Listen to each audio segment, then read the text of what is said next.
நிலா Cholan room கதவை தட்ட சோழன் பேயறிஞ்ச முகத்தோட கதவை திறந்துக்கிட்டு வெளியே வராரு.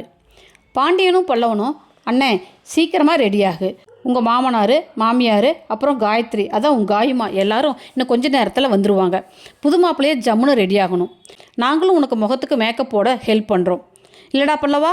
ஆமாம் அண்ணே, சோழண்ணே கலர் கலராக ட்ரெஸ் வச்சுருக்கு, சென்ட் வச்சுருக்கு. நானும் கடைக்கு போய் ஃபவுண்டேஷன் பவுடர்னு கொஞ்சம் வாங்கிட்டு வந்துடுறேன். சோழண்ணே நீ அதுக்குள்ளே குளிச்சு ரெடியாகு, நான் போய் சீக்கிரமாக வாங்கிட்டு வந்துடுறேன்னு சொல்லிட்டு பல்லவன் வேற கொஞ்சம் பதட்டமாக நடிக்கிறான். சரிடா, நீ போய் சீக்கிரமாக வாங்கிட்டு வந்துடு, அதுக்குள்ளே சோழனை நான் கொஞ்சம் ரெடி பண்ணி வைக்கிறேன் அப்படின்னு பாண்டியனும் பல்லவனும் கடுப்பேற்றுறாங்க சோழனை.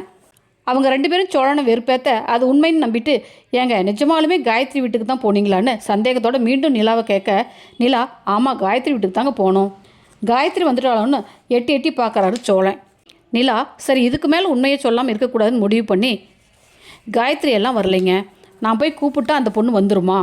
அந்த பொண்ணுக்கிட்ட உங்களை பற்றி உண்மையை மட்டும்தான் சொன்னேன், அதுலேயே அந்த பொண்ணு உங்களை பற்றி நல்லா புரிஞ்சுக்குச்சுங்க அப்படின்னு நிலா சொல்கிறாங்க. சேரனும் ஆமாம் சோழா, அந்த பொண்ணு காயத்ரி வரல, எல்லாரும் கூட நடிச்சோன்னு சொல்ல சோழன் எல்லாத்தையும் அடிக்க போகிறான். ஏண்டா என்னை பார்த்தா உங்களுக்கு எப்படி தெரியுது, என்னை போட்டு இம்சை பண்ணிட்டீங்களேன்னு திட்டுறான். நம்ம ஐயனார் நடேசனும் வந்து, என் மருமக எப்பேற்பட்ட பொண்ணு, ஏண்டா நீ கெட்ட கேட்டுக்கு உனக்கு 2 பொண்டாட்டி கேட்குதா அப்படின்னு அவர் வேற வந்து கலாய்க்கிறாரு.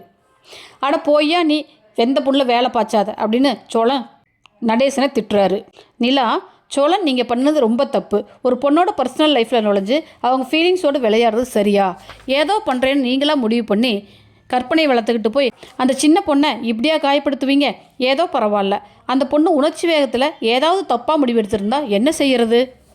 இந்த பிரச்சனை பூதாகரமாக இருக்கும், போலீஸ் கேஸ் அப்படிங்கிற லெவலுக்கு கூட போகிறதுக்கு வாய்ப்பு இருக்குது. இத்தோட உங்களோட புத்திசாலித்தனத்தை எல்லாம் மூட்டை கட்டி வச்சுட்டு போய் வேலையை மட்டும் பாருங்கள்.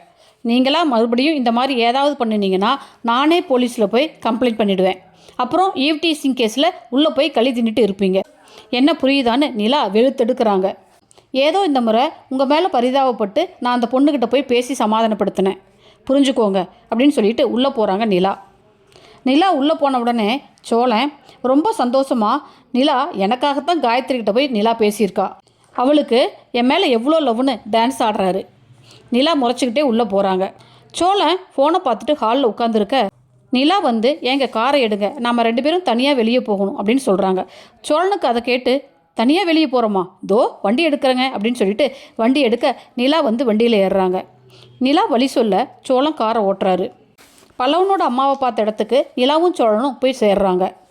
நிலா ஏங்க ஒரு முக்கியமான விஷயம், நேற்று காயத்ரி வீட்டிலேருந்து திரும்பி வரும்போது பல்லவனோட அம்மாவை இங்கே இந்த இடத்துல பார்த்தேன், அவங்க ஒரு பேக்கில் காயெல்லாம் வாங்கிட்டு இந்த வழியாக நடந்து போனாங்க. என்ன பல்லவனோட அம்மாவை பார்த்தீங்களா அப்படின்னு சோழன் கேட்க, ஆமாங்க, இப்போது 2 மாதத்துக்கு முன்னாடி கூட நான் ஆஃபீஸ்லேருந்து திரும்பி வரும்போது அவங்கள பார்த்தேன்னு சொல்கிறாங்க நிலா. சரிங்க, இப்போ இருட்டாயிடுச்சு, நான் ஒரு 2 நாளில் அவங்கள பற்றி விசாரித்து சொல்கிறேன், வாங்க நீங்கள் வண்டியில் ஏறுங்கன்னு சொல்லிட்டு நிலாவை கூட்டிகிட்டு போகிறாரு நம்ம சோழன். ஓகே ஃப்ரெண்ட்ஸ், என் சேனலை லைக் பண்ணுங்கள், ஷேர் பண்ணுங்கள், சப்ஸ்கிரைப் பண்ணுங்கள். தேங்க்யூ.